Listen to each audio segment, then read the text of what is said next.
Shalom, shalom, boa tarde. Hoje nós estamos no dia 9 de julho do ano 2021 e pelo nosso calendário judaico nós estamos no dia 29 de Tammuz do ano 5781. Ao pôr do sol de hoje, nós vamos entrar então no primeiro dia do mês Av, que é o quinto mês a partir de Nissan, onde nós temos aí a festividade de Pesach, e é o 11º mês a partir de Tishrei, que é o mês do Rosh Hashanah, o Ano Novo.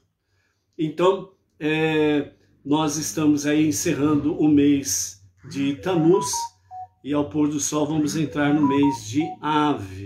Hoje nós estamos a 306 dias do ano 5781, então nós estamos aí também, pela misericórdia de Hashem, indo para os últimos 2 meses, né, do nosso calendário 5781, e vamos adentrar, né, no ano 5782, exatamente no pôr do sol do dia 6 de setembro, uma segunda-feira.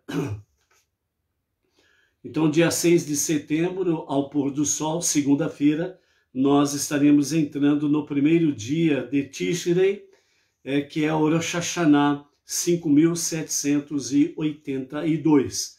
Então, hoje, né, vamos nos preparando aí, temos o nosso Kabbalat Shabbat, a recepção do Shabbat, e também, né, a recepção do novo mês, o mês Av, né? Então, vamos falar um pouquinho sobre o mês Av daqui a pouco, ok? Vamos para a nossa gota de sabedoria do nosso Rebbe Menachem Mendel, o tzadik, o líder da nossa geração, de número 306. Hoje, nós vamos encerrar o grupo de 23 ensinamentos que o Rebbe passa para nós, com o título A Planta da Criação. Então, a última gota de sabedoria deste grupo diz assim: se você leva alguma coisa a sério, ela tem uma hora determinada. Se você está verdadeiramente empenhado em fazer algo e o telefone toca, você o ignora. O lado espiritual de sua vida não é um hobby, nem um luxo. É o propósito de sua existência.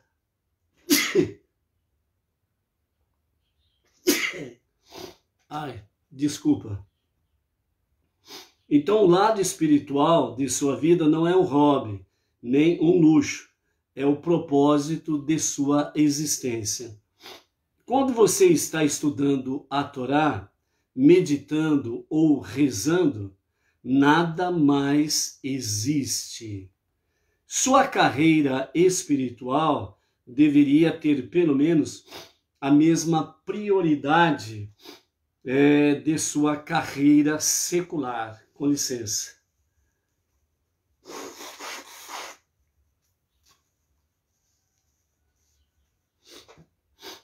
Desculpa aí que hoje a rinite é a parceira fiel aqui hoje, viu?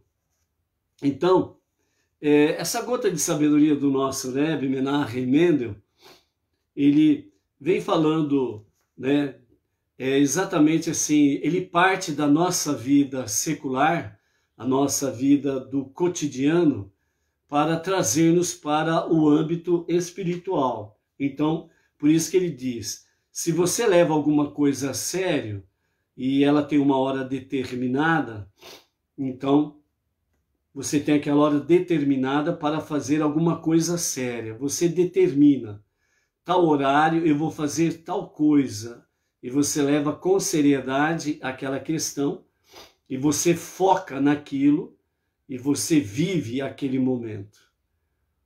Todas as outras coisas, elas automaticamente se tornam secular na tua vida. Na sequência, o Rebbe diz assim, Se você está verdadeiramente empenhado em fazer algo, e se o telefone toca, você simplesmente ignora o telefone. E é uma realidade. Quando você está focado em algo sério, e algo que verdadeiramente você está empenhado naquilo, o que você faz de fato é ignorar as outras coisas. Se o telefone toca, você ignora o telefone e você continua empenhado naquilo que você está fazendo com seriedade e de forma autêntica, verdadeira. Então, o telefone tornou-se para você algo secular. Lembro da outra gota de sabedoria que o Rebbe nos falou esses dias atrás, dizendo que aquilo que é principal, que seja principal. Aquilo que é secundário, que seja secundário. Não inverta os valores. Inverter os valores é perigoso. Portanto, o que é principal não pode ser secundário. E o que é secundário não pode ser principal. É isso daqui que ele está falando novamente. Na sequência, então o Rebbe ele já chamou a nossa atenção, prendeu a nossa atenção. Aí então ele pega e fala, o lado espiritual da sua vida não é um hobby, não é um momento para se viver como se vive o recreio, ou um momento de folga, ou um momento em que você dá aquela relaxada, esquece de tudo, de todos e ponto final. Então, o seu lado espiritual não é um hobby, não é um passatempo, muito menos um luxo. O seu lado espiritual, diz o Rebbe, é o propósito de sua existência. Ou seja, sem o lado espiritual da sua vida, você simplesmente não existe. Você é nada. Simples assim. Por isso, quando você está estudando a Torá, meditando ou rezando, nada mais existe. Dentro desse aspecto aqui, o que o Rebbe realmente quer chamar-nos a atenção é o seguinte: quando nós estamos fazendo algo sério, algo que é verdadeiro, e isso daqui ele está dizendo que são o quê? O estudo da Torá, meditando e rezando. Isto são coisas sérias, estas coisas são coisas sérias e verdadeiras. E elas estão ligadas diretamente ao lado espiritual da nossa vida. Portanto, isso está ligado, de fato, ao propósito da nossa existência. Sem isto, nós não somos nada. Ponto. O telefone tocou. Problema do telefone, um modo de dizer, certo? Ou seja, o que pode fazer-nos realmente desconectar-nos destas coisas? Estudo da Torá, a meditação, reflexão, rezando as nossas preces diárias, etc. e tal. Tudo aquilo que estiver ligado com a vida, que é primordial à vida, né? Você precisa salvar alguém, vamos assim dizer. Então você desconecta, né? Você deixou lá o fogão aceso lá, a chama do fogão aceso lá.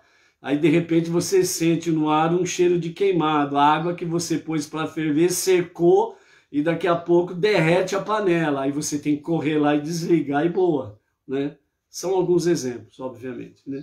Então, tudo aquilo que estiver ligado com a preservação da vida, obviamente você pode interromper e fazer o que é necessário para que realmente a nossa existência física ela continue sendo real.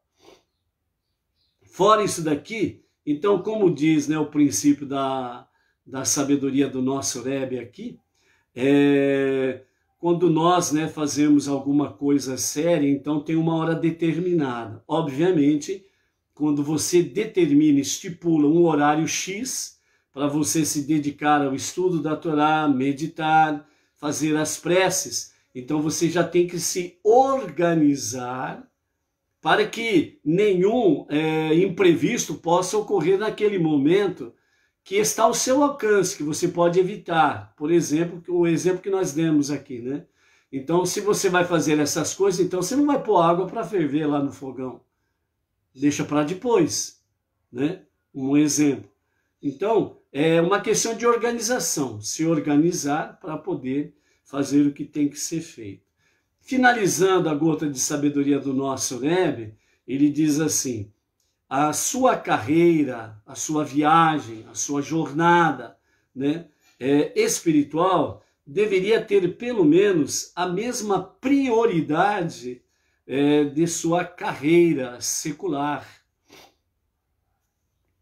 Ou seja, a dedicação que nós colocamos na nossa vida secular, né, o nosso trabalho, os nossos compromissos, horários, responsabilidades, etc. e tal, nós levamos a cabo e a sério. Então o Rebbe diz, ó, se a nossa carreira espiritual, nossa jornada espiritual, nós colocarmos nela, pelo menos, né, no mínimo, a mesma intensidade que nós colocamos como prioridade para a nossa vida secular, já vai ser uma grande coisa. Já vai ser uma grande vantagem para nós. Imaginemos então se nós desenvolvermos isso cada vez mais. Então, o nosso Rebbe Menachem Mendel Tzadik, o justo líder da nossa geração, né, neste encerramento dos nossos 23 ensinamentos sobre a planta da criação, vem trazer estes fatos para nós. Por isso, vamos realmente nos dedicarmos cada vez mais de forma séria, verdadeira, em ordem ou colocando em ordem todas as coisas para que nós possamos, né, estarmos realmente cada vez mais prestando a Hashem um serviço voluntário do coração, um serviço voluntário do coração com amor. E nesse sentido, servindo a Hashem cada vez mais na nossa vida diária. Sem isto, a nossa existência está correndo um sério perigo. É interessante quando nós observamos certos filmes de ficção científica, em que você vê em certos filmes de ficção científica, quando vem aquela notícia assim, ó, a existência da raça humana está em perigo, X acontecimento, né, está para acontecer e isso vai colocar em risco a existência da humanidade, né? Então, nesses filmes de ficção científica, nós vemos estas coisas acontecendo e toda a humanidade se empenha em fazer preservar a existência da raça humana. Então aí nós vemos, né, por exemplo, os inimigos, os países inimigos, colocam um ponto final nas inimizades, no ódio um contra o outro, se unem para poder defender a existência, a sobrevivência da raça humana diante de um perigo X, né? Por exemplo, né, um grande meteoro, que tem um filme aí, que vai chocar com a Terra e vai exterminar toda a raça humana, toda a vida existente na Terra, né? Então todos os países se unem, aquelas coisas todas, que beleza, que bonito, né? Então isso é uma realidade, no sentido de sobrevivência, né? Então quando a sobrevivência ela está em perigo, e a raça humana realmente está em perigo, então as nações conversam de forma harmoniosa para combater o inimigo comum, seja ele qual for. Mas uniu, né, as nações, isso já é um grande ponto positivo. Dentro desse aspecto físico que nós estamos falando, né, o princípio de tudo isto, ele está conectado exatamente ao princípio espiritual.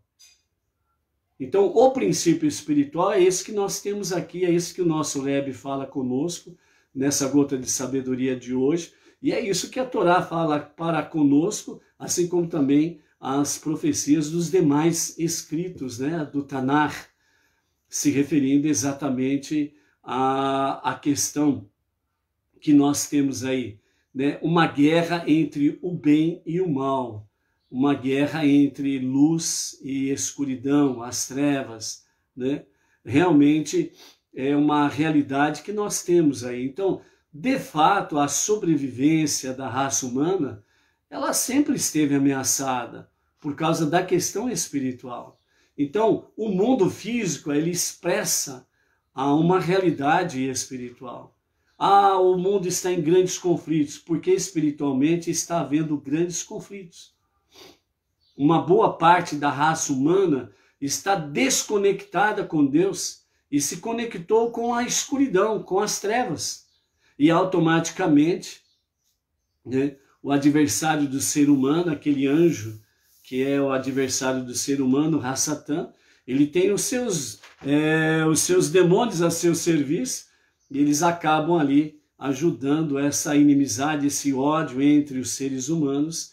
E então acontece realmente grandes conflitos entre as nações, entre as pessoas, famílias, amigos, né? E por aí afora vai.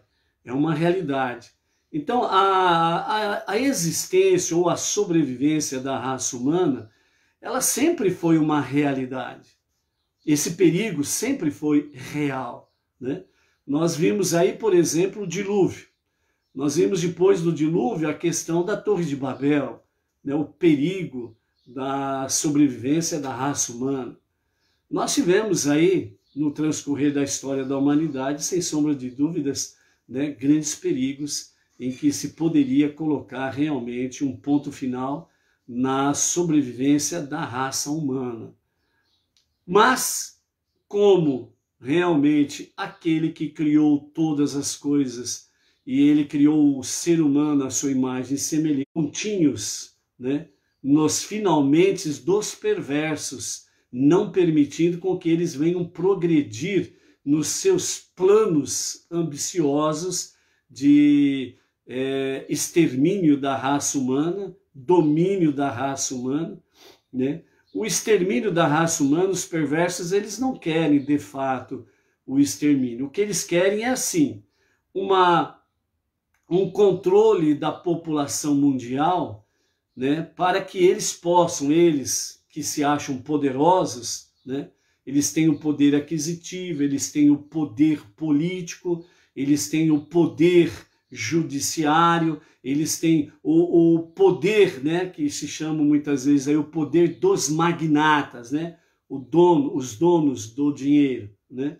Então se acham os donos do mundo e se acham os donos das pessoas.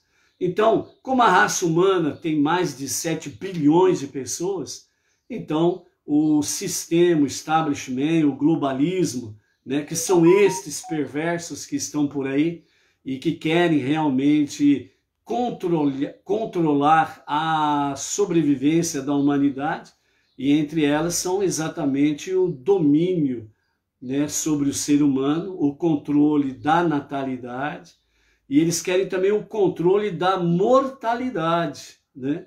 Então, parece bizarro, mas é uma realidade, é só você pesquisar, né? O sistema, ele quer eliminar o quê? Ele quer eliminar as pessoas velhas que não estão dentro do ciclo deles, certo? Eliminar as pessoas velhas, eliminar as pessoas doentes, fazer o controle da natalidade, evitar que por um tempo, né, nasça tantas crianças como estão nascendo diariamente aos milhares no mundo inteiro. Então a população, ela tem mais nascimento do que morte, e eles querem inverter essa realidade, eles querem que a mortalidade seja maior do que a natalidade. Então por isso, para eles é interessante o controle da natalidade, né? E eliminar esse monte de gente, mais de 7 bilhões, né, para que realmente eles possam ter o domínio, e aí eles possam então determinar de forma absoluta o que você come, o que você bebe.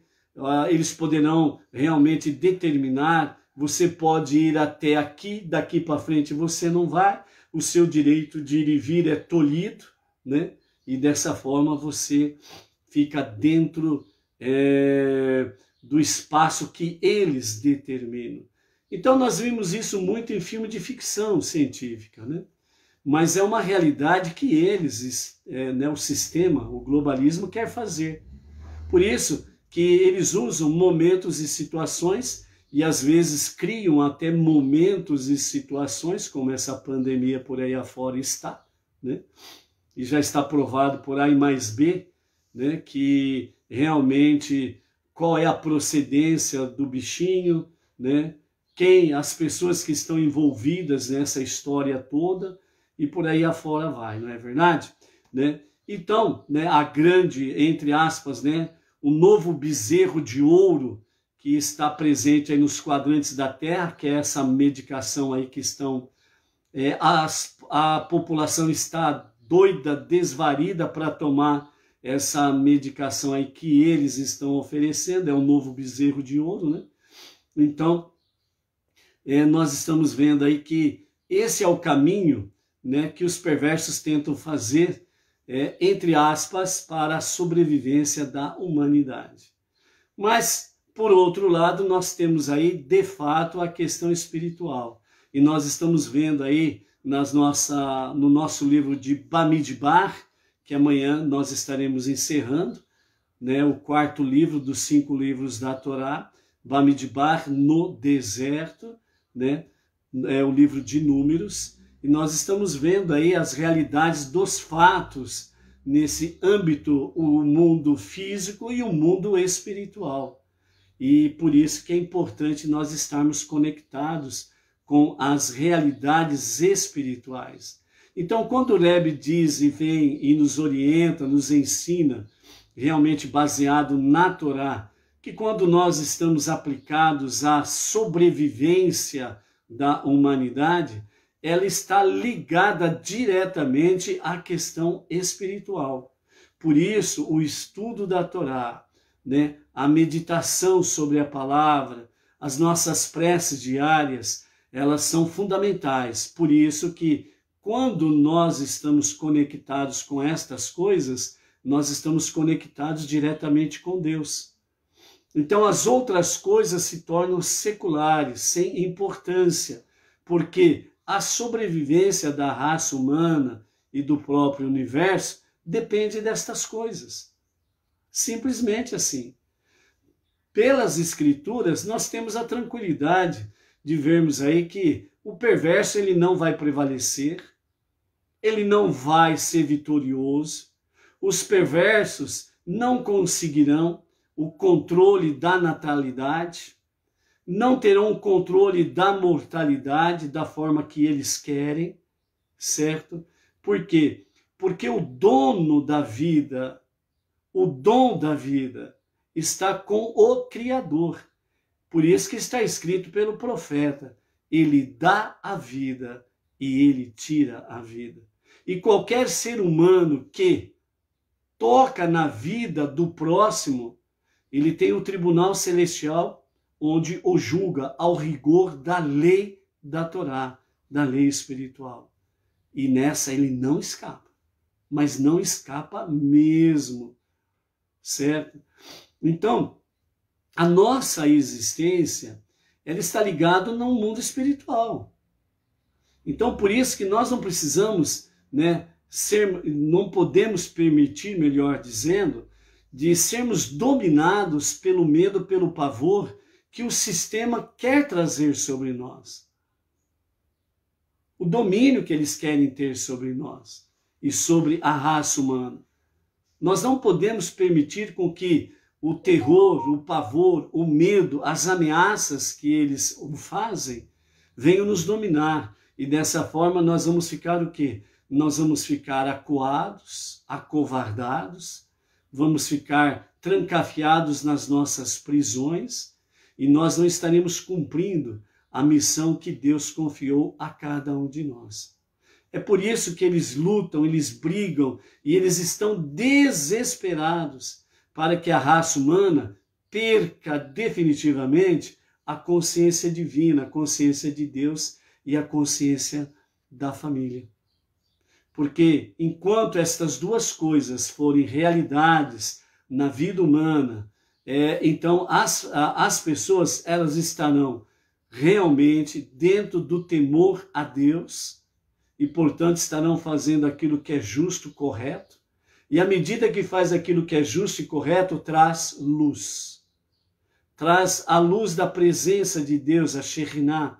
Traz a luz da Torá, que é o estudo da Torá, a meditação, o aprendizado dos seus mandamentos, 613 para os judeus, 7 leis universais para os não-judeus. Dessa forma, nós derrotamos os perversos, derrotamos a escuridão, as trevas, e elas vão se dissipando. E eles, do sistema, vão percebendo que o seu tempo vai ficando mais curto ainda. Então, para eles, é essencial fazer com que os povos percam a consciência divina e a consciência de família. E hoje você pode ver que, de uma forma geral, graças a Deus, não é domínio geral. Precisamos diferenciar essa questão. Mas, de uma forma geral, entre todas as nações, nós vemos aí, as pessoas estão, uma boa parte, não é, vamos dizer, não é a maioria. E nós precisamos acreditar que não é a maioria. Mas uma boa parte da população já não tem aquela consciência de Deus como antigamente. Para muitas pessoas, a consciência de Deus se tornou um bonequinho na mão deles. E eles acham que pode fazer o que bem entende. Como Bilã e Balaque pensaram que poderiam fazer com Deus. Pegá-lo no contrapé, tentar fazer um acordinho aqui, um acordinho ali, Achava que poderia, ter aí um jeitinho de comprar Deus para os seus próprios benefícios e por aí afora vai. Então, quando as pessoas elas perdem a consciência de Deus, que Ele é um e único, indivisível e incorpóreo, que Ele é o infinito, somente Ele é Deus, somente Ele é o Todo-Poderoso. Quando as pessoas começam a perder essa consciência divina, então eles acham que Deus é como os seus parceiros, de quadrilhas e de corrupções, que podem fazer um acordinho aqui, um acordinho ali, como Balaque e Bilã pensavam que poderiam fazer, E não é por esse lado aí, certo? À medida que as pessoas perdem a consciência divina, então elas vão perdendo a questão dos valores. E aqui vai aquela inversão de valores que se torna perigosa para o ser humano.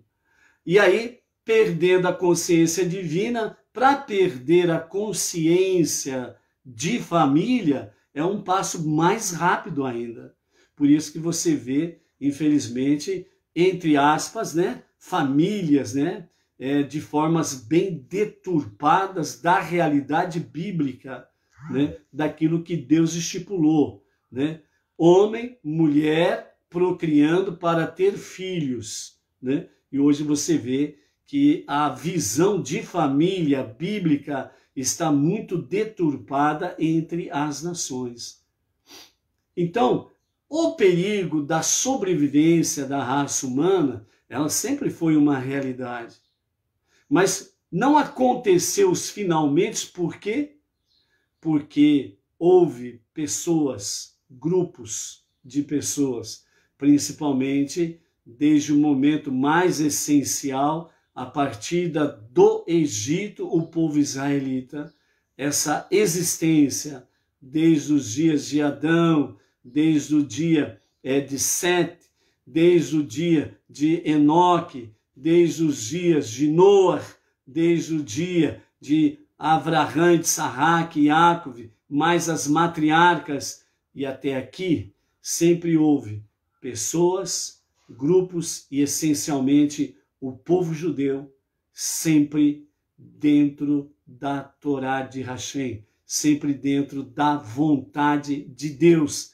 E isso tem sido um impedimento para que os perversos possam dominar a raça humana, possam subjugar a raça humana ao seu bel prazer. Então, por isso, amados, até aqui, estas coisas que nós aprendemos pela Torá, e vamos seguindo, amanhã o encerramento do nosso 4º livro, dos 5 livros da Torá. E nós temos aprendido que, através dos milênios, o mundo espiritual, o poder espiritual, é a essência para a nossa sobrevivência e para que nós continuemos a existir.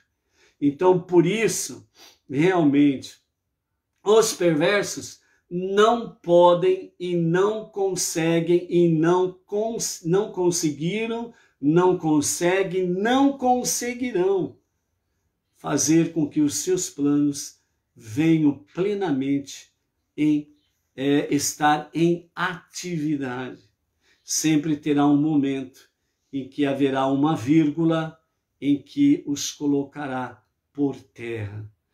Esta vírgula nós podemos dizer a letra Yud do alfabeto hebraico, que é uma das 4 letras do tetragrama sagrado. Portanto, o Eterno, ele é o infinito e o único todo-poderoso. E ele faz com que os perversos caiam por terra. Então, confie, siga em frente, disposto, realmente, como diz o nosso Rebbe hoje, com seriedade, com verdade, fundamentados na Torá, na meditação, nas preces diárias, na tzedakah, no aprendizado e na vivência das 7 leis universais dentro do campo para nós não-judeus, e as trevas continuarão sendo derrotadas, os perversos continuarão sendo derrotados, continuarão caindo por terra sem ter condições de se levantar. Por quê? Porque o Todo-Poderoso nunca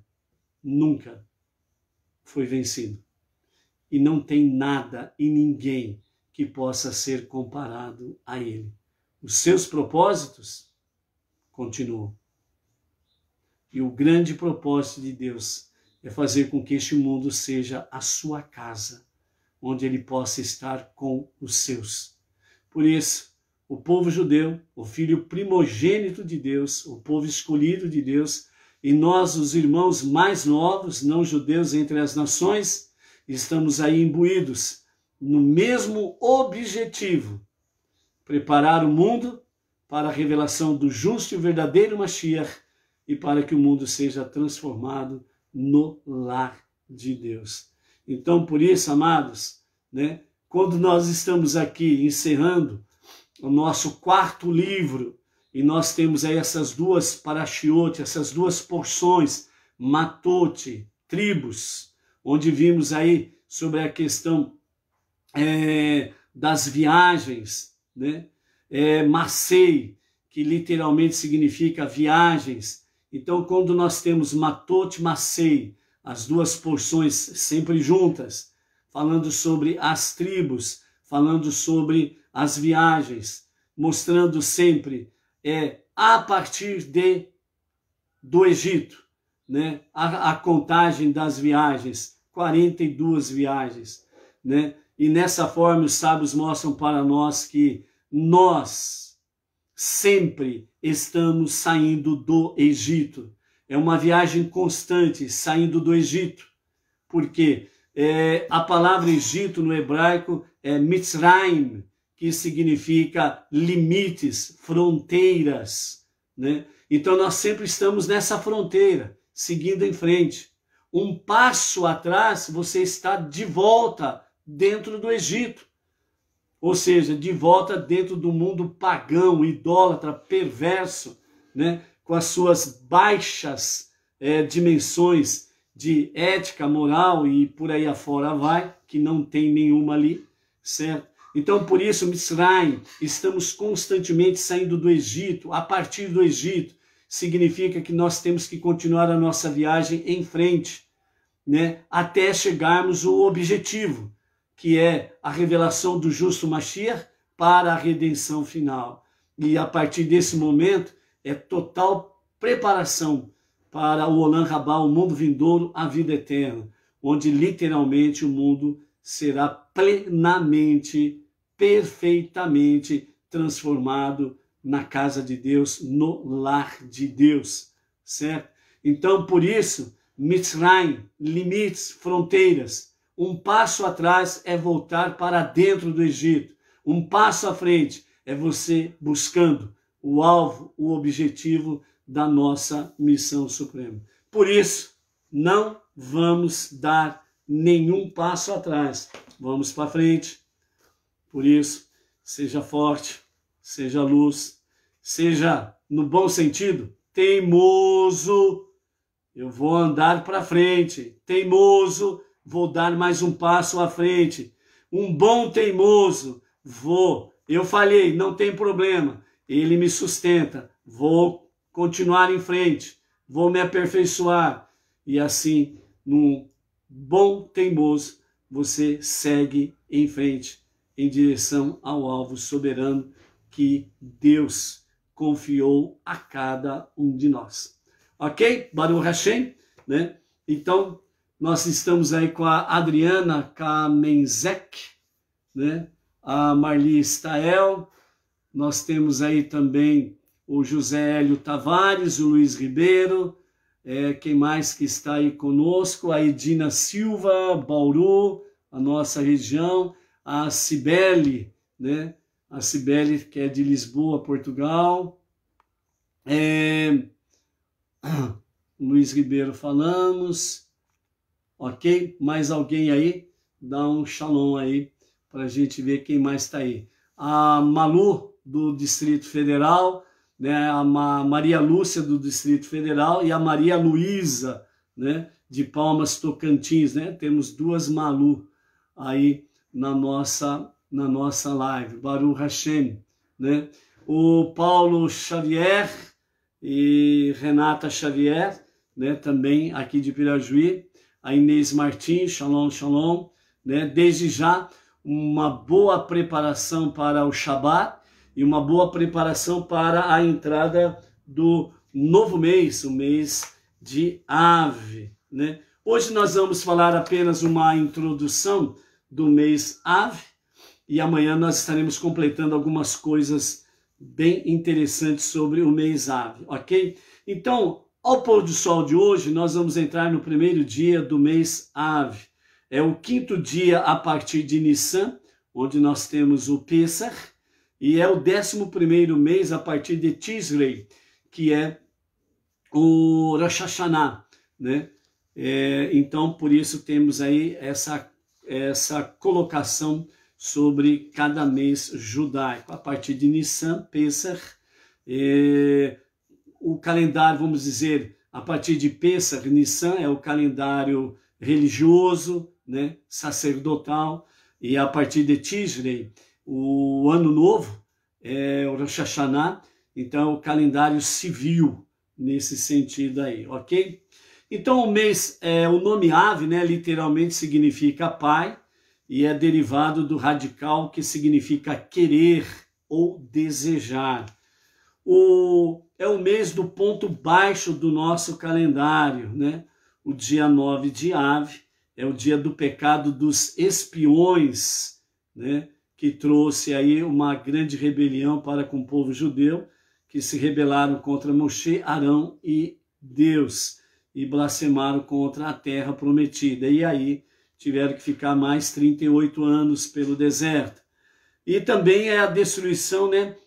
Tanto do primeiro como do segundo templo, né? As duas maiores tragédias do nosso povo, nosso irmão mais velho, o povo judeu, que foi a destruição do primeiro e do segundo templo, né? Bem como também, mesmo no mês Av, né? Até o dia 9, nós temos esses 9 primeiros dias do mês Av, é considerado como o ponto mais baixo, né, de opressão, perseguição, tristeza, desilusão, aflição, angústia, choro, morte, sangue, luto.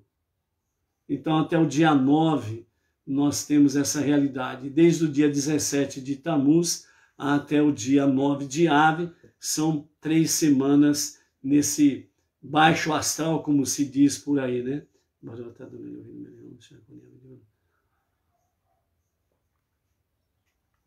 Porém, né, os nossos sábios falam que a partir do dia 15 de Av, principalmente, né, começam os pontos mais altos, mais elevados, espiritualmente falando. Os nossos sábios dizem que a partir do dia 15 de Av, né, é o dia de encontrar a alma gêmea predestinada. Então, no dia 15 de Av, né, é o dia dos eternos namorados se encontrarem, né? Quem está solteiro, né? Quem não está casado, seja solteiro, viúvo, divorciado, né, etc. e tal. Quem está na qualidade de solteiro, é o momento propício, dia 15 de Av. Vamos ver que dia que cai aqui, dia 15 de Av, para aguçar aí os eternos namorados. Bom, eu tô tranquilo com essa parte, eu já tenho a minha cara metade aqui, né? A minha Edna tá por aqui. Agora, para você que tá sem a sua cara metade, né? Ou a sua alma gêmea, então, dia 15 de Av, que é ao pôr do sol do dia 23 de julho, que é uma sexta-feira, o 6º dia da semana. Então, ao pôr do sol do 6º dia da sexta-feira do dia 23 de julho até o pôr do sol do sábado, dia 24, é um momento, é um momento propício aí para você rogar a Deus, né? A partir do dia 9, viu? A partir do dia 9 começa o pedido, tá? Até o dia 9 nós estamos na época de luto, ok? Então, até o dia 9 de Av, vamos lá então para o calendário. Então, dia 9 de Av, ele vai se encerrar no pôr do sol, 18 de julho. Mensagem, voltou o sinal. Voltou o sinal? Eita, voltou o sinal. Shalom, shalom. Voltou o sinal, pessoal? É tanto poder da palavra que a internet pifa. Misericórdia, né? Parece que tem gente aí que está com muita força para buscar uma gêmea, né? Em Malu de Palmas. Baruch Hashem. Ok. Voltou. Muito bem. Então, voltando a falar aí para aqueles que estão solteiros, vamos com calma aí para não cair o sinal da internet, ok, pessoal? Vamos com calma aí, né? Então, dia 18 de julho, né, no segundo domingo daqui para frente, né? Ao pôr do sol do dia 18 de julho, então nós findaremos o dia 9 de Av. Então, a partir do domingo à noite, dia 18, então você que está solteiro pode intensificar o seu pedido de prece para Hashem, né? Através da sua prece, a Hashem, pedindo a ele misericórdia para que ele te conceda, né, a alma gêmea, né? A alma gêmea é aquela que vem fazer você feliz, não sofrer. Então, seja específico para Hashem, viu, pessoal? E não tenha e não tome uma decisão precipitada, achando que é e não é, né? Então, a resposta tem que vir de Hashem, ok? Então, nesse sentido aí, dia 18 de julho, domingo, segundo domingo daqui para frente, a partir do pôr do sol, então, né, peça a Hashem, né, a sua alma gêmea. E na sexta-feira, dia 23 de julho, ao pôr do sol, até o pôr do sol do sábado, dia 24 de julho, é o dia 15 de Ave, e segundo os nossos sábios é o dia propício para encontrar a alma gêmea predestinada, né? Então é o dia para você intensificar esse pedido maravilhoso aí, para ter a sua alma gêmea, né? Lembrando que o essencial de viver, conviver com a alma gêmea, o serviço essencial, servir a Hashem. Ok? Então, foco. Ok? E desde já, né, a minha prece junto com a minha querida Edna é que Hashem tenha misericórdia e que receba cada pedido, né, nesse sentido específico, e que seja do agrado de Hashem dar realmente a você esta alma predestinada, essa alma gêmea, para não somente te fazer feliz, mas para juntos poderem prestar um serviço do coração, um serviço de amor ao Todo-Poderoso, né? E juntos que o Eterno já, desde já, esteja providenciando, né, um encontro, né, para que nós possamos aí, os casais, estarmos juntos, né, estudando a Torá, meditando, fazendo preces, né, e trocando experiências para edificação tanto de um casal como de outro casal, né? E que Hashem, na sua infinita graça e misericórdia, sendo da vontade dele, né, com a devida permissão do nosso Rav Yaakov, né, quem sabe eu poderei, na companhia da Edna, estarmos celebrando vários casamentos, vários matrimônios por aí. Uhul! Vai ser uma festa de arromba, hein? Baruch Hashem por isso daí. Vamos em frente aqui com o nosso mês de Ave, a introdução, ok? Por que o mês de Ave, os nossos sábios falam que é propício para essa questão, né, da alma gêmea? Segundo os nossos sábios, eles dizem que o mês Ave, o dia 9 do mês Ave, eles chamam como o dia do nascimento de Mashiach. É o dia do nascimento de Mashiach, né? Então, o mês Ave, segundo os nossos sábios, né, é o mês que o Mashiach, né, ele nasce, ou nasceu, né? Então, dentro desse escopo aí, nós temos essa visão dos nossos sábios aí, né? Depois de um período intenso de 21 dias, de um período intenso de luto, choro, tristeza, realmente vem um período de muita alegria.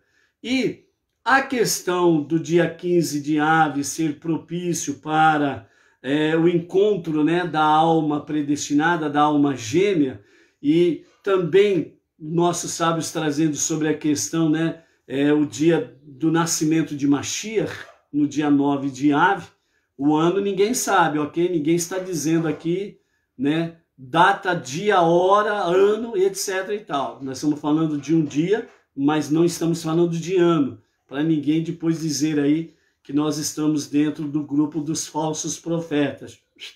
Deixa para lá essa história, ok?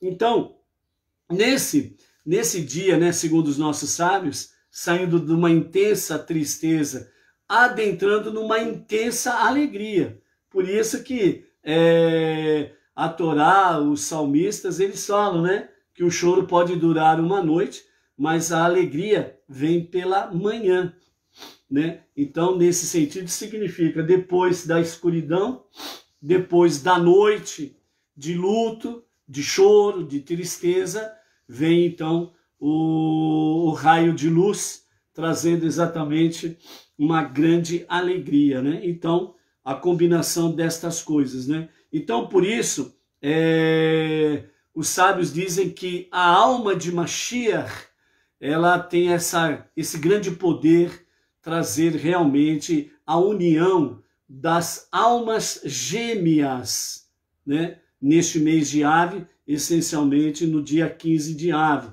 Então, por isso, né, tanto no campo espiritual como no campo físico, acontece esta união, essa unidade das almas gêmeas, ok? Então, temos aí essa questão. Por isso, nós precisamos, aliás, né, os solteiros e as solteiras, né, as solteiras e os solteiros, pode ser tanto do campo aí, viúvos, divorciados, etc e tal, né, nesse sentido aí, ok? Então, dentro desse aspecto aí, mostra exatamente o que? A questão espiritual e física, ou seja, as pessoas, elas precisam, né, aprendermos de uma regra geral, nós precisamos aprender a depender de Deus e esperar em Deus os devidos sinais para nós podermos agir de forma A, B ou C, ok? Então, estudar Torá, vamos pela ordem, Techuvá, Tefilá, Sedaká, estudar Torá, as 7 leis universais, isso são coisas que nós não precisamos esperar sinal de Deus para fazer. Isso já é mandamento, já é mitzvah. Temos que fazer, ponto. Faremos e ouviremos. É o que nós aprendemos com o nosso irmão mais velho, o povo judeu. Então, estas 5 questões são questões que nós temos que fazer diariamente, ponto. Ok. Agora, para outras situações, no caso específico aqui, a alma gêmea, nós precisamos aprender a depender de Deus, esperar pelos seus sinais para tomarmos a decisão correta. Que nós não podemos esquecer, amados, que nem tudo que brilha aos nossos olhos exteriores significa luz ou ouro. Às vezes pode ser uma tremenda fogueira para você. E você vai se queimar. Então, no caso específico aqui da alma gêmea, né, e outras coisas da nossa vida secular, nós precisamos aprender a discernir os sinais que Deus nos dá para podermos agir naquele momento certo, naquela hora certa, para que as coisas aconteçam de forma que Ele, o Eterno, realmente planejou para as nossas vidas. Por isso, as nossas preces é que Hashem conceda a você realmente uma resposta excelente para essa questão da alma gêmea, ok? Nesse mês de Av, a letra para o mês de Av é a letra Tet. A semelhança, né, a letra Tet, a forma de escrever, ela tem uma forma de um útero. Então, por isso, mês é igual a 9, correspondente aos 9 meses de gravidez. Então, no mês de Av, os 9 meses são condensados e concentrados em 9 dias. De Rosh Chodesh, né? De Av. Dentre esses 9 dias, nós temos aí, por exemplo, o Iyar Tzeit, que é a data de falecimento de Arão, o Kohen Gadol, né? Que também tem conexão com a palavra grávida. Então, até o dia 9 de Av é o dia que foi mencionado realmente como o nascimento de Mashiach. Então, esses 9 dias de Av, apesar de ainda continuar dentro do período de intenso luto, tristeza, choro, justamente porque, essencialmente, no dia 9 de Av aconteceu a destruição dos 2 templos, que é a grande tragédia da história do nosso povo, né? Então, na sequência do dia 9, a partir do momento que nós saímos do mês do dia 9 de Av e vamos para o dia 10 de Av, então é o momento que se dá a luz. E dentro desse sentido significa que a escuridão cessa, as dores e tristezas cessam, o luto cessa, e aí começa então o quê? O despertar de uma nova vida, uma nova viagem, um novo ciclo pela frente. Então, por isso, né, fala sobre essa questão do nascimento de Mashiach, né, segundo os nossos sábios, poderá ocorrer no dia 9 de Av. Ou, quem sabe, como nós somos a última geração sem Mashiach, e o Mashiach se revelará nesta geração. Então, para os que estão fazendo parte dessa geração, na hora que o justo e o verdadeiro Mashiach se manifestar, né, teremos o histórico dele, né? O dia do seu nascimento, a sua descendência, etc. e tal, tudo em conexão, né, com as profecias, com o rei David, com Ruth, com Yehudá, né? E assim teremos aquela confirmação, sem sombra de dúvidas, que ele é o Mashiach, né? Então, dentro desse aspecto, amados, né, temos aí as boas perspectivas para o mês Av. Começa com aqueles 9 dias, né, os primeiros 9 dias, que representam gravidez, período intenso de transformações, tensões, né, são os últimos 9 dias do luto e da tristeza. Então, a partir do momento que completa o 9º mês de forma normal, né, se dá a luz. E a criança, ao nascer, representa tudo de bom para um novo ciclo de vida, né? Então, dentro desse aspecto, o mundo espiritual e o mundo físico, eles entram numa harmonia, em equilíbrio. E nós precisamos estar fazendo parte desta história aí. Ok? Baruch Hashem. A Luciana também, né? A Luciana Rodrigues, de Marília, também deu aí um oi, né? Igual a Maria Luísa lá de Palmas, Tocantins, né? Estou solteira. Então é isso daí, gente. Vamos em frente aí, né? E que nós possamos aí, né, desfrutarmos destas bênçãos e vitórias na vida de cada um de vocês, ok? Não somente nesse aspecto, né? Mas sem sombras de dúvidas, segundo as vossas preces e aquilo que vocês têm lançado na presença de Hashem, né? Que o Eterno, debaixo das suas asas, tragam as respostas e venham realmente fazer cada um de nós, debaixo das suas bênçãos, felizes. Ok?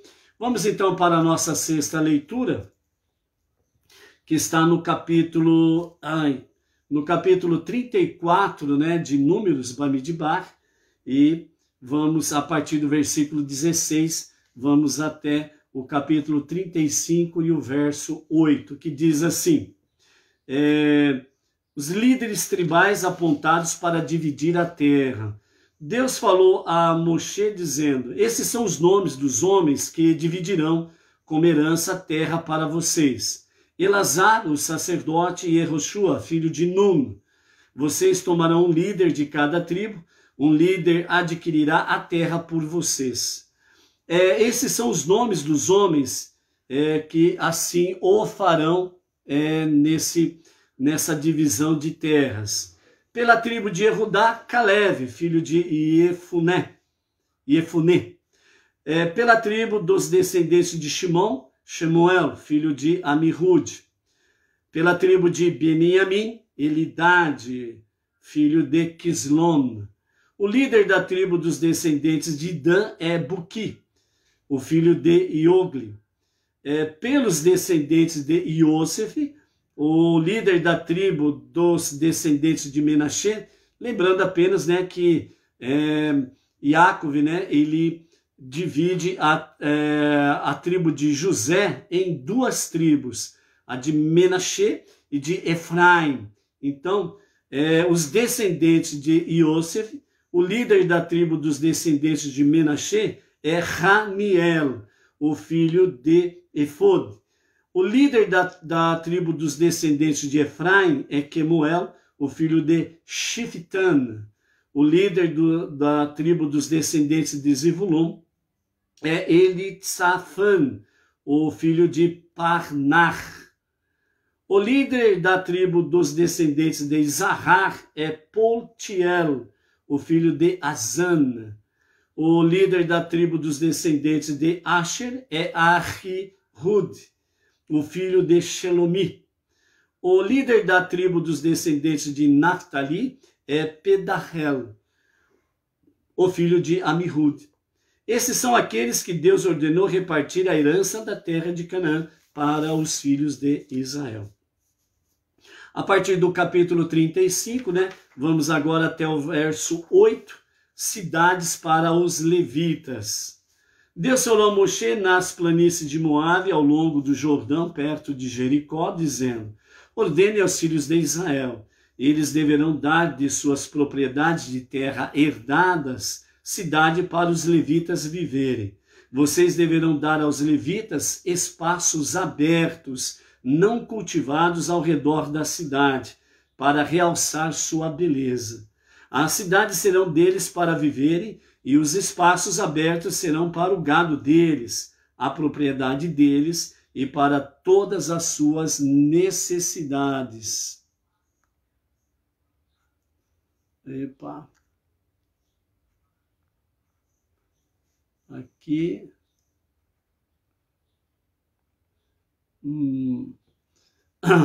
Nesse sentido aqui, as cidades sendo dadas para os levitas, verso 4, as áreas de espaço aberto para as cidades que vocês darão aos levitas se estenderão a partir do muro externo da cidade, 1000 cúbitos em volta, como um espaço não desenvolvido.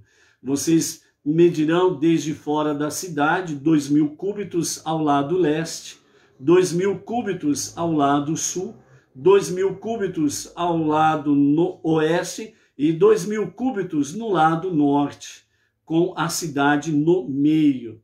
Essas serão as cidades de levitas de espaço aberto, estendido para agricultores. Dentre as cidades... Voltou agora. Ei, maravilha!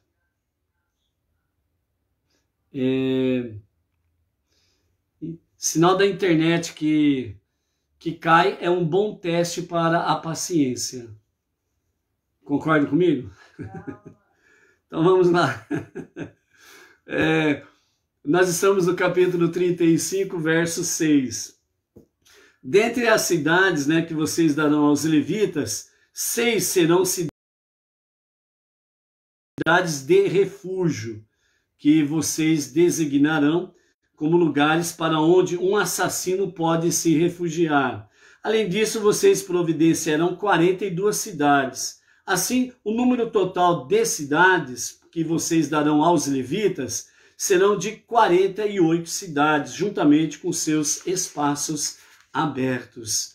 Quando vocês derem cidades da terra herdada dos filhos de Israel, vocês pegarão mais terra de uma herança maior e menos terra de uma herança menor. Cada um dará cidades aos levitas de acordo com o tamanho da herança concedida a eles. E aqui nós encerramos então a nossa sexta aliá, Alguns breves comentários aí que nós temos nesse sentido aqui das nossas da nossa aliá de hoje, Então nós temos aí no capítulo 34, que nós começamos a nossa aliá, do verso 16 até o verso 29, nós temos aí a respeito da divisão das terras. Então, bem simples assim para nós entendermos, Então, o que o Eterno está dizendo a Elazar e a Yehoshua, Josué, Eles estarão como cabeça do sorteio, né? Mas em seguida ele diz assim, né? E vocês tomarão um líder de cada tribo, um líder adquirirá a terra para vocês. Dentro desse aspecto aí, o que nós podemos aqui aprender, segundo o que diz os nossos sábios, é que esses líderes, né, de cada tribo, né, portanto, é um representante de cada tribo. É eles que vão pegar, entre aspas, é eles que vão pegar a chave da casa. É eles que vão pegar a chave, entre aspas, daquela porção de terra que é para toda aquela tribo. Por isso vem o nome aqui de cada tribo e o líder daquele momento que eles estavam vivendo ali. Então, dentro desse aspecto, significa aquele líder, ele vai pegar, né, a posse da terra, a propriedade, o direito da propriedade da porção da terra, vai levar o povo para lá. Quando ele leva o povo para lá, é a liderança exatamente que vai dizer, ó, família A vai para tal lugar, família B para tal lugar. Quanto maior for a família, maior será a porção que aquela família vai receber. Quanto menor for a família, menor vai ser a porção de terra. Então essa responsabilidade, ela estava sob o encargo das lideranças de cada tribo, certo? Então Elazar e Yehoshua, eles estavam ali para fazer o sorteio, né? Então o sorteio porção de terra em tal lugar, aqui está, é para a tribo de Erudá, e assim sucessivamente, certo? Então o representante, o líder de cada tribo, então ele estaria na sua responsabilidade, entre aspas, de pegar a chave, pegar a propriedade, o documento da propriedade da terra, né, entre aspas, e pé na tábua, vai, leva a tribo toda, o povão todo, e chega ali, conhecem a terra, a porção A, B e C, é para a família A, B e C, e assim sucessivamente. Lembrando que, desde o sorteio até a distribuição de porção de terra para cada família, em cada tribo, tudo tinha uma direção divina. Por isso que a coisa deu certo. Entendeu? Por isso que precisamos seguir a direção divina, a orientação de Deus, para que as coisas deem certo, seja no nosso campo espiritual, seja no nosso campo do nosso mundo físico, do nosso mundo inferior, seja aquilo que se refere à família, negócios e companhia limitada. Seguindo a direção divina, tudo tem condições para dar certo. Você não vai se queimar em nenhuma fogueira, ok? Entendeu, né? Malu? Luciana? Entenderam, né? Então vamos em frente. Então, dentro desse aspecto aqui,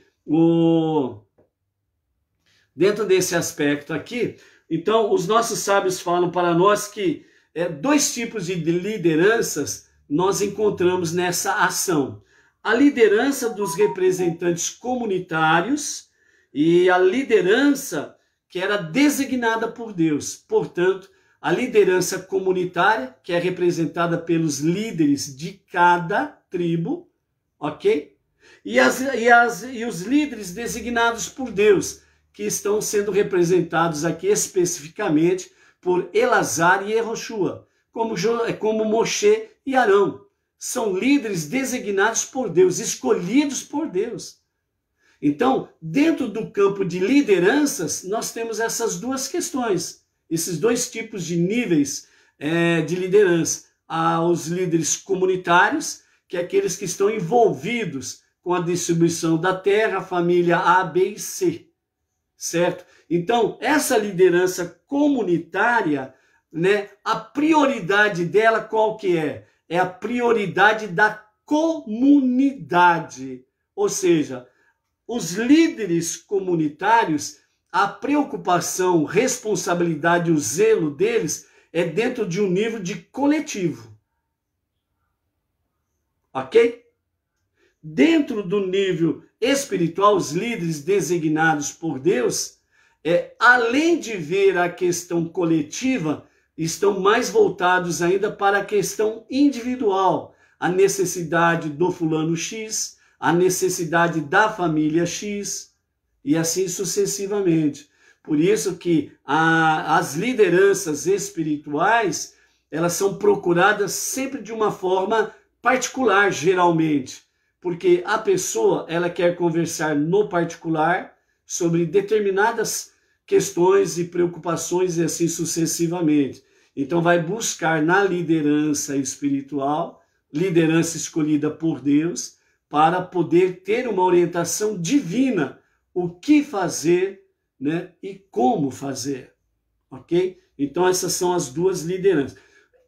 Por isso que, infelizmente, as lideranças comunitárias que nós vemos por aí afora né, sempre estão em choques, porque sempre estão agindo de forma a fazer acepção de pessoas, grupos de pessoas.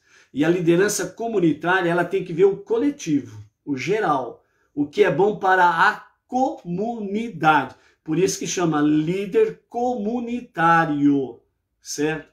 Então, liderança comunitária precisam voltar-se ao aspecto real desse sentido.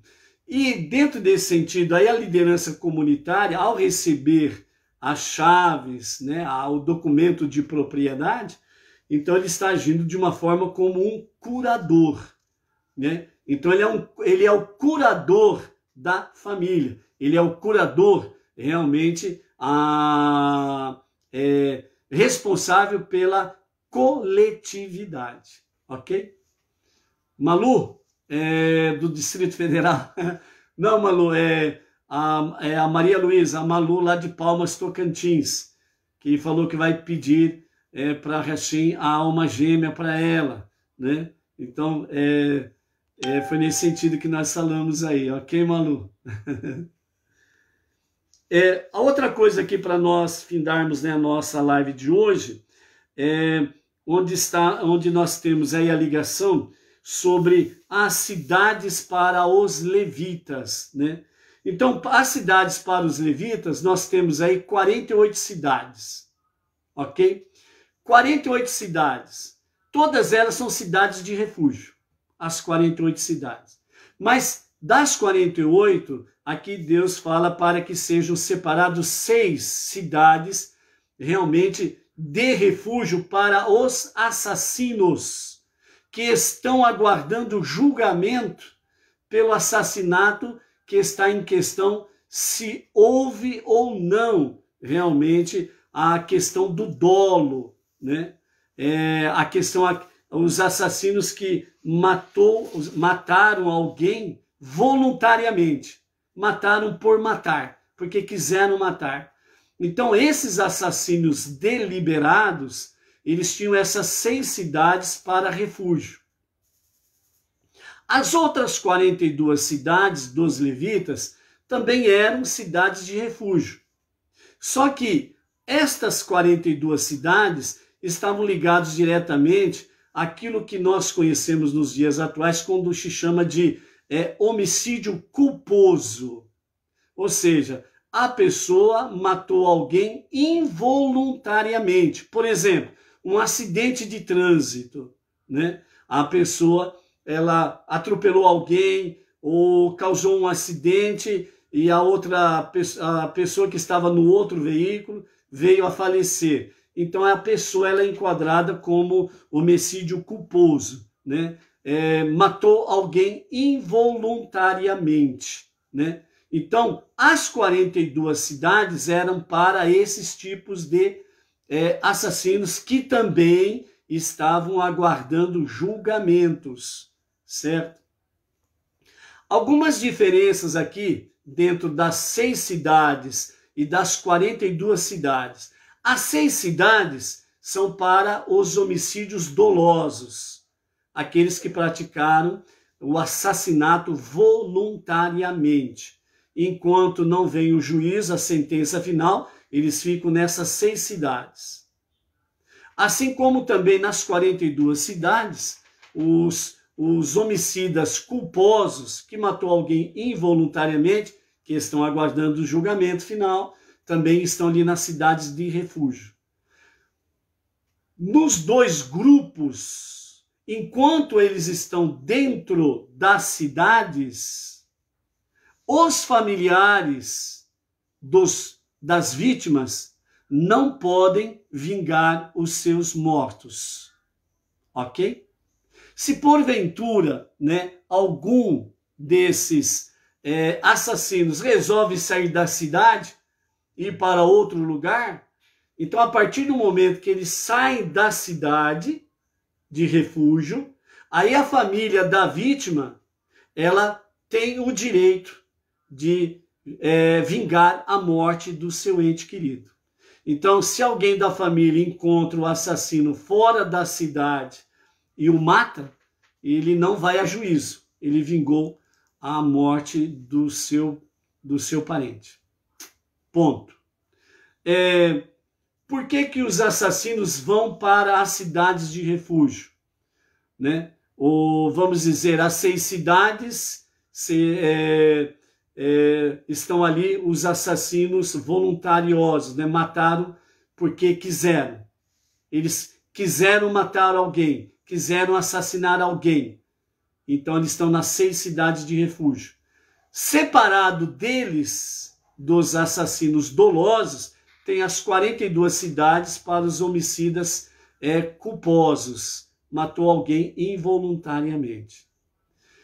Dentro destas 48 cidades, né, em cada uma delas existe no mínimo, né, existia, né, no mínimo, um Kohen, um sacerdote.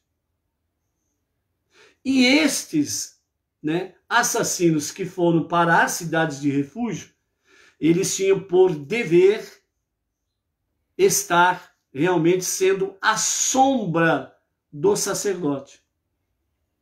Então, eles estariam constantemente, de manhã, de tarde, à noite, depois vão para o seu sono, no outro dia, de manhã, de tarde, de noite, eles estarão seguindo os estudos dos Kohanim, dos sacerdotes. Então eles vão passar o tempo que for necessário lá estudando Torá, estudando amor ao próximo, amor a Deus e amor ao próximo, para que eles tenham consciência real do que fizeram. Dentro desse aspecto aí, como também são cidades de agricultura e gado, eles também tinham que trabalhar. E iam trabalhar. Certo? Eles iam trabalhar lá também. Nas 6 cidades de refúgio, lá dos homicidas dolosos, lá eles não pagavam, como nós conhecemos, eles não pagavam aluguel. Eles não pagavam por morar na casa onde eles estavam sendo abrigados, né? Na casa destinada a eles. Eles não pagavam aluguel, porque eles estavam ali aguardando sentença. E a sentença deles poderia ser, inclusive, a morte. Então, a preparação deles era, na realidade, para que eles pudessem realmente fazer techuvá, e, vindo a sentença de morte, eles poderiam, então, partir realmente dentro de uma verdadeira techuvá. Arrependimento, reconhecimento do mal que fez, por ter tirado a vida de alguém, e o grande dano, grande tristeza e o grande luto que trouxe na vida dos familiares que permaneceram. Certo? Resumidamente, ok? Nas outras 42 cidades, os homicidas culposos, eles tinham que trabalhar e pagar aluguel. Porque a sentença deles não seria a morte. Então eles precisavam aprender, fazer a techuvá, arrependimento, retorno e arrependimento a Deus. Portanto, amar a Deus e amar o próximo. Então, quando viesse a sentença final, né, que não era a sentença de morte, então eles poderiam retornar ao convívio social, mas o período que eles passaram ali junto com o sacerdote, Então, eles reaprenderam totalmente a Torá, os ensinamentos fundamentais de amor a Deus e amor ao próximo. Então, quando eles voltavam à sociedade, então eles voltavam devidamente reassocializados, ok? Então, resumidamente, de forma simples, para entendermos a questão das 48 cidades, né? 6 específicas para os dolosos e 42 para os culposos, ok? E para nós finalizarmos então a nossa aliá, o recado que fica aqui para nós nesse 6º dia da semana, o 6º dia do Shabat e o 6º dia da nossa aliá. Não esqueçamos que qual é o segredo da existência? O segredo da existência é permanecer em movimento. Como a nossa Parashá Masei significa viagens, então viajando para cima. Então a nossa viagem, ela precisa focar o espiritual essencialmente, para que também nós possamos elevar o nosso mundo físico daqui de baixo, possamos elevar a níveis espirituais para ter equilíbrio, harmonia. Então, dessa forma, nós estamos aí, de fato, preparando o nosso futuro, porque Deus determinou que a existência humana, ela é eterna. Por isso, vamos nos preparar para a redenção final, com a revelação do justo e o verdadeiro Mashiach, que aconteça em nossos dias e que seja para agora mesmo. Amém. Seja forte, seja luz. Depois da redenção, com Mashiach, tem o Olam Rabá, a vida eterna. Então, vamos nos preparar para este Shabat, uma preparação, um exercício de emuná, de fé, de confiança, saindo dos 6 dias comuns e entrando no dia sagrado do Shabat. Shabbat Shalom a você, sua família, sua comunidade, com muita luz, com muita bênção, com muita consciência divina, visão divina, para que nós possamos ser merecedores de participarmos na redenção final com Mashiach. Shabbat Shalom, até amanhã.